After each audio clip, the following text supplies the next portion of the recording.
some regions continue to defy normal explanation.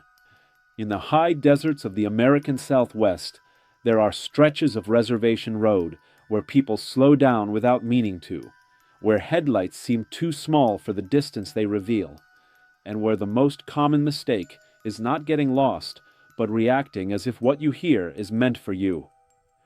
The stories that survive do not begin with a monster, but with routine decisions that stop aligning with outcomes, with a familiar drive that suddenly feels misread, and with the sense that the land is not empty at night, only quiet in a way that invites repetition. Have you ever heard about it? Mythical ground. If you like mystery, you have come to the right place. In Navajo communities, the term most outsiders translate as skinwalker is often avoided, and when it is referenced, it is usually done indirectly, as if naming it too cleanly would make a private boundary public. That refusal is not theatrical, it is behavioral. People change routes, stop whistling at night, keep children closer, and treat certain sounds as traps rather than information. What matters is not the image people expect, but the pattern of human restraint that appears around the subject. Accounts rarely start with a clear sighting. They start with imitation. A voice using the right words in the wrong tone. A knock that matches a family rhythm, but comes from the wrong side of the house. Footsteps that circle a trailer without committing to the porch. Dogs that will not face a fence line, even when called. The feeling is subtle at first. Not horror, but mismatch, like something nearby understands the idea of home and is testing how it works. Older descriptions talk about a person who breaks a social order to gain a different kind of freedom, learning practices meant to invert taboos rather than perform magic. The details vary, and many are not shared openly, but the consistent element is intention. An individual choosing to become a problem that cannot be solved by normal rules. That is why the subject stays tied to behavior and consequence, not to spectacle. People remember what it did to decisions more than what it looked like. On the road, the pattern is often described as speed and timing. A figure appears at the edge of light, too tall or too low, moving in a way that does not match an animal and does not match a person. Drivers do not report an attack. They report a pressure to stop, to reverse, to look longer that is safe. The ones who keep driving describe the same detail afterward. The fear arrived late, after they were already far away, when they realized their hands were shaking and they could not explain why. At home, the disruptions stay small but precise. A door you locked is open but not forced. A tool you put away is placed neatly on the floor like a message. A window is unlatched from the inside. Livestock refuses to enter a pen and stands rigid, staring toward dark brush as if listening. Nothing is dramatic. Nothing is enough for a report. Yet the house begins to feel as if it is being learned. What separates this from generic folklore is the lack of closure. There is rarely a final scene. Instead, there is an adjustment period that becomes permanent. People stop going out alone after a certain hour. They stop answering voices outside.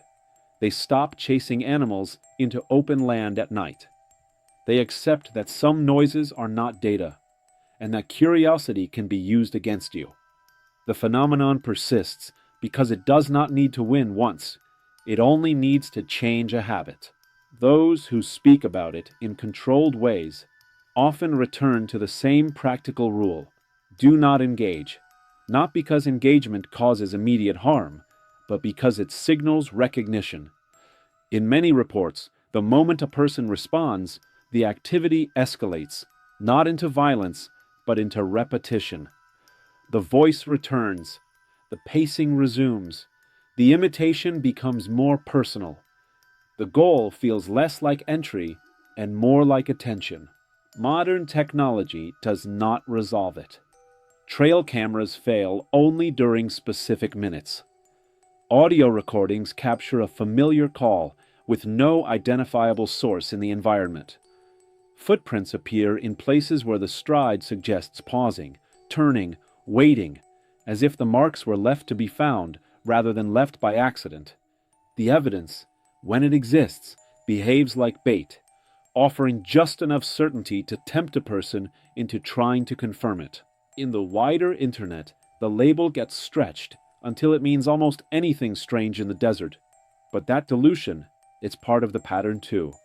When a word becomes a headline, the original boundary becomes harder to defend, and communities respond the way they always have, by tightening speech and shifting into indirect reference. The result is that the most precise accounts tend to stay private, passed between relatives and neighbors as practical warnings, not public stories. This is also why so many reports share a similar emotional texture. People do not describe discovery. They describe restraint, the moment they choose not to look again, not to step off the porch, not to follow a sound past the reach of the light. The encounter is often a decision point, where the safest action is to behave as if you did not notice the invitation being offered. Researchers who attempt to catalog encounters often run into the same barrier: witnesses withdrawing, delaying, or refusing to specify locations. The resistance is not always fear of ridicule. It is fear of reactivating something by talking about it too cleanly. Even when people share a story, they often end it with the same quiet boundary: a shift in voice, a refusal to continue, as if the telling itself has a cost. Seen through a residual patterns lens, the Skinwalker functions less as a creature and more as a condition imposed on human behavior. It creates a new set of rules without announcing them. It teaches a community to treat certain inputs as hostile, to prioritize silence over confirmation, and to view the night not as empty space, but as an environment where familiarity can be forged. That is why the accounts remain unresolved. They are not structured as hunts. They are structured as precautions that last. People who believe they encountered it rarely seek a final answer afterward. They seek distance. They lock earlier. They travel with company. They stop reacting to calls in the dark. They survive by refusing to complete the loop that the phenomenon appears to require. In the end, the Skinwalker persists in the space between story and routine, not fully seen and not fully denied, embedded in choices that continue long after the first sign. It is recorded most clearly in what people stop doing, and in how quickly a familiar world can become a place where the safest response is to act as if you heard nothing at all. By morning, nothing proves what happened, but the day feels negotiated. People replay the sequence in ordinary language, then stop mid-sentence, choosing safer words. The lesson is always the same. If something outside uses your voice, your name, or your rhythm, the most protective act is not to answer. Thank you for watching, and see you in the next Mythical Brown.